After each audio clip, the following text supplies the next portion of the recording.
One. Sure. Okay, so today we are here to perform the practical of time division multiplexing.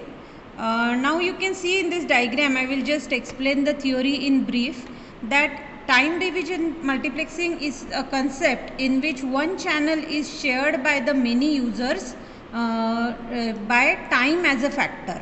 Means you can see here there are 4 signals A, B, C and D. Now here A is using the channel, after that B is using the channel, C, D, then A, B, C, D, and at the receiver we are able to distinguish them.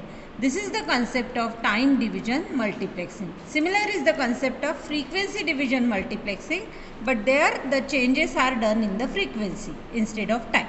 Okay, so now we will perform this practical. We have a scientech kit for that, and now what we are going to do is that we will be taking means 3 signals. One will be 500 Hz at channel 1, 1 kilohertz at channel 2, 2 kilohertz at channel 3, and synchronizing signal 1 we are going to use, which is a DC signal. Means such 4 signals we are going to pass in a time division multiplexed manner.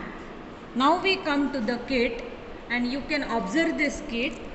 This is the scientech kit.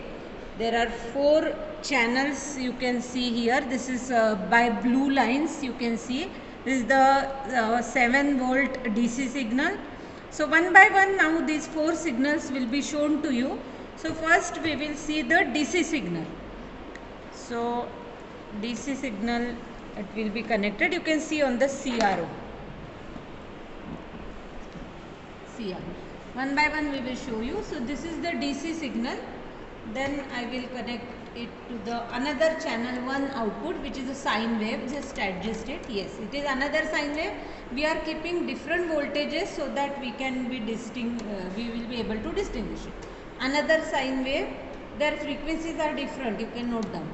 And this is the third sine wave. Okay. Now look at the kit once again. Now this is the multiplex signal. So multiplex signal will be shown here to you on the CRO. So this is the multiplex signals. Yes, you can clearly see the 4 signals are how they are using the channel in a time division multiplex manner.